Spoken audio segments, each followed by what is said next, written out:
Hey, what's going on, y'all? Now it's a brisk 36 today.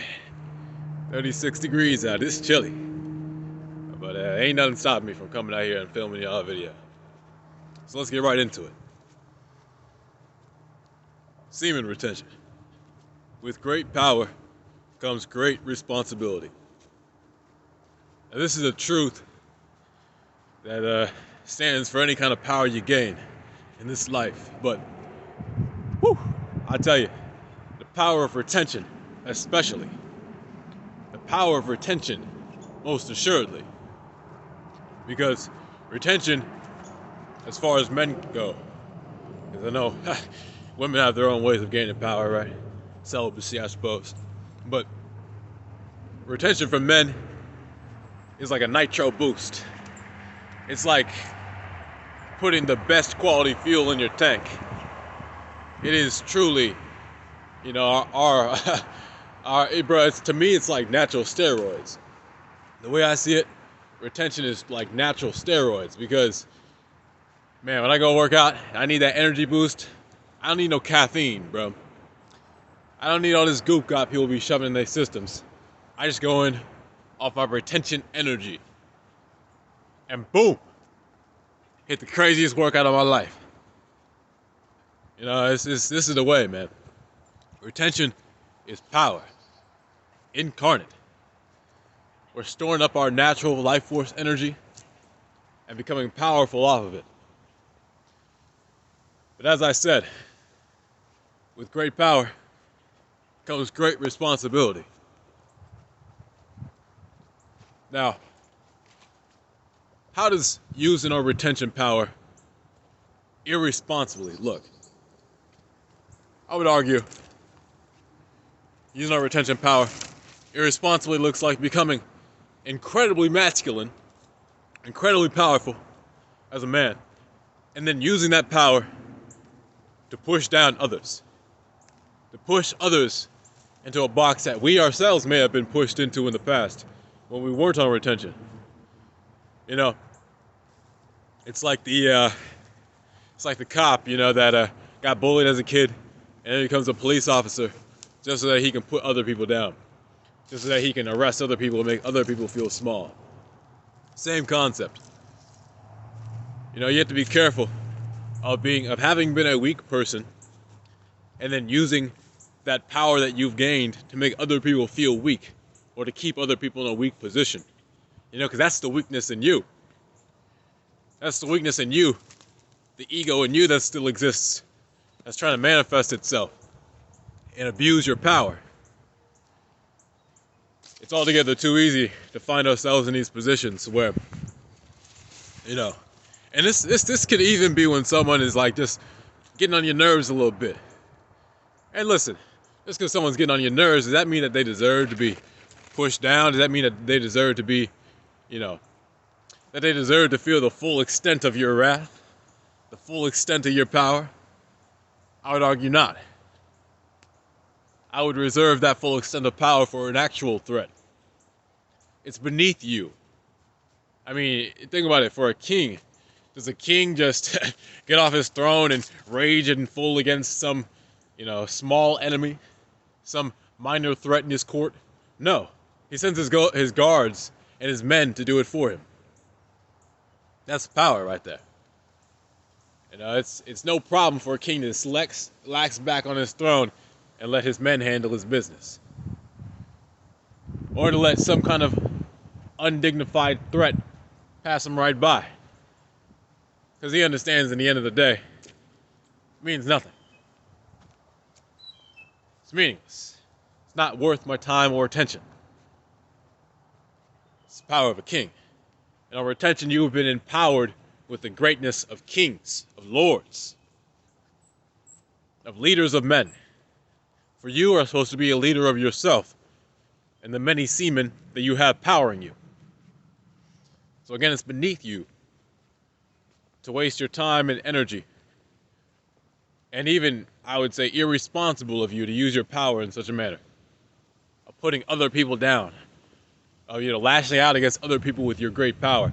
It's like, for example, you might be walking down the street and you got some non-threat of a guy staring at you, giving you that angry look because he sees that you got the power in you and he doesn't, and he's weak. You might be walking through the grocery store, and some people eyeing you.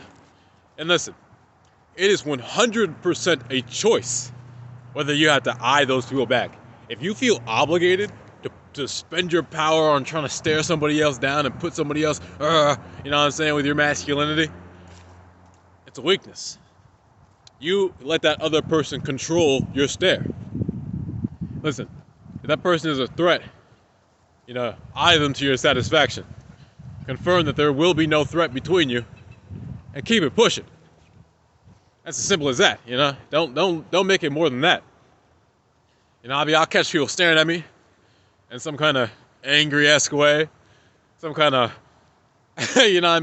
uncomfortable way. And generally, all it takes is a glance over at them and look in the eye. And listen, if they keep going, I literally just raise an eyebrow.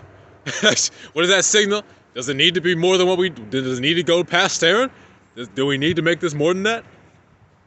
It's just body language question.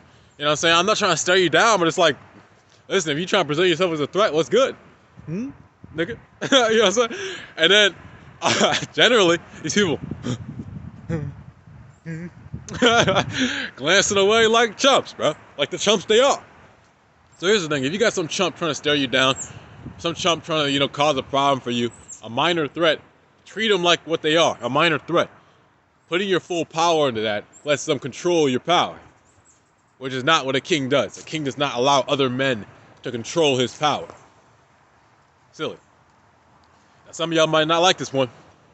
But another way of using your power irresponsibly on retention is when you see a woman looking at you, a woman showing you that interest, and going out of your way to use your retention power, those eyes, that masculinity, that attractiveness that you have, to get that extra bit of attention off of her. To gain that, to take advantage of the fact that you're doing so well, and to gain that. And then, even like in conversation, just using your retention power to get chicks so you can smash. Listen, if your goal on retention is to get a girlfriend, that's another story. But when you're using this retention power to smash chicks, bro, it's like gaining a bunch of gold, gaining a bunch of the most valuable currency in the world, just so that you can go out and spend it on prostitutes. Bro, that's your way of having a good time, I guess. But I'm telling you, that's irresponsible. That's an irresponsible way of spending your currency. Yeah, you might attract these individuals because you have gold. But when your gold runs out, guess who's going to be gone? Those people who were attracted to you for your gold. Gold diggers. Man, when you're on retention, you're going to encounter a bunch of semen diggers, bruh. They want that sexual currency off of you. They do anything to get that sexual currency from you, my boy. They want that. They need that. Trust, bruh. And a lot of these gold diggers, Jezebels and Delilahs is what they are. Jezebels and Delilahs. These chicks just want to gain power off of men. There's a part in the book of Arthur, if you're reading the myth, and you come to a point where Arthur has to solve this unsolvable riddle. What do women want most in the world? And on threat of death. He solves the riddle or he dies.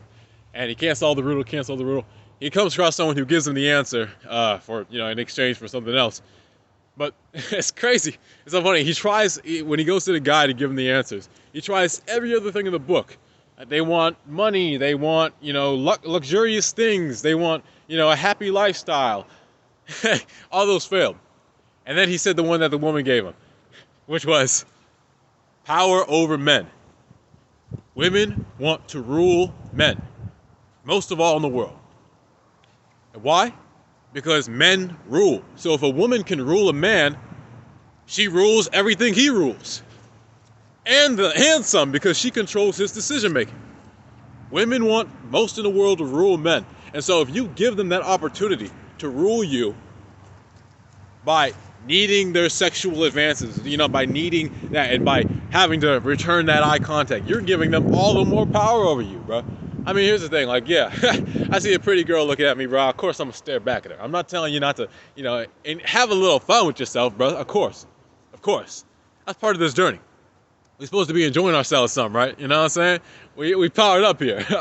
But at the end of the day, when you take advantage of that, and you're using that to, get favors, get all these different things off of chicks, you're wasting your power, you're wasting your energy, especially if you're spilling seed for these chicks. Woo, because trust, that's what they want most of the world. That power off of you. Jezebel, man. You know what I mean? She connected up with Ahab. That was her primary thing. She was trying to connect with power so that she could rule all over Israel. And what did she do with that power? Killed plenty. All the prophets. You know what I'm saying? Women are wicked. More often than not, anyway. So, on this journey, there are ways to use your power responsibly and irresponsibly. Let's look at the inverse of this quickly. What does it look like to use your power responsibly on retention? That means using this power to uplift other men, to uplift anyone else, really.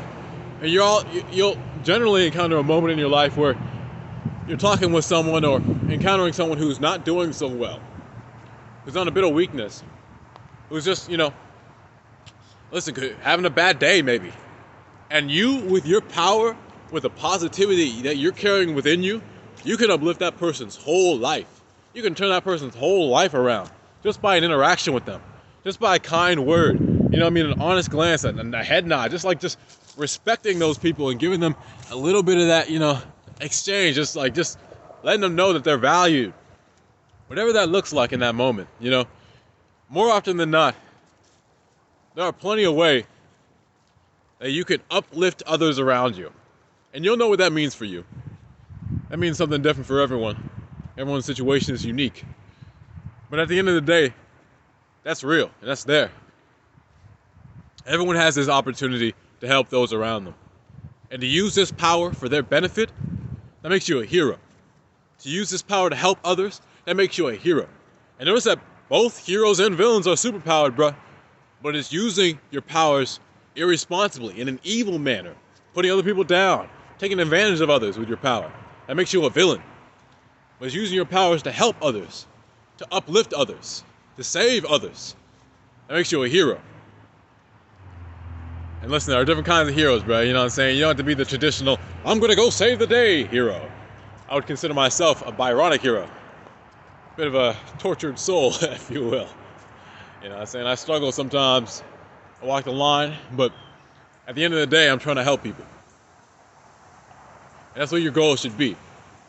And this looks like, for me personally, when I encounter a woman, yeah, listen, I'm trying to have some fun. I might exchange a little eye contact, a little nod, a little smile, you know what I'm saying? And I leave it at that. Yeah, I mean, that might uplift her day. That might make her feel better. She'll walk away thinking she looks pretty. You know what I'm saying? That's good. We're trying to help people in their mindsets like that. That should be our goal. But when you know what I mean, like, hey, baby, you know what I'm saying, how can I get inside those pants? You know what I'm saying? Like, whenever you're using it in that manner, and listen, I know I have my game and shit, bro. But whenever you're using it in that manner, that's how, that you start to engage in losses, bro. You start acting like a villain. Taking advantage of chicks, man. Silly. You know what I'm saying? It makes you no better than these gold diggers trying to get your semen. So in a way, you deserve it. You deserve that loss. But I hope that this enlightened you guys about the different ways that you can use your power and retention, and how it's essential that you use your power wisely. Because as I said, with great power comes great responsibility. Hey man, that's Uncle Ben. Listen, we got to use our power wisely out here, fellas. There's really only one way to live righteously, one way to live properly. That's seeking to use our power to help others. And in that way, more often than not, we help ourselves. When I exchange that smile in the grocery store, that makes me feel good inside too. When I leave it at that and I keep it pushing, that's a good impression for us both. So, Use your power for good, friends. Take care. Peace.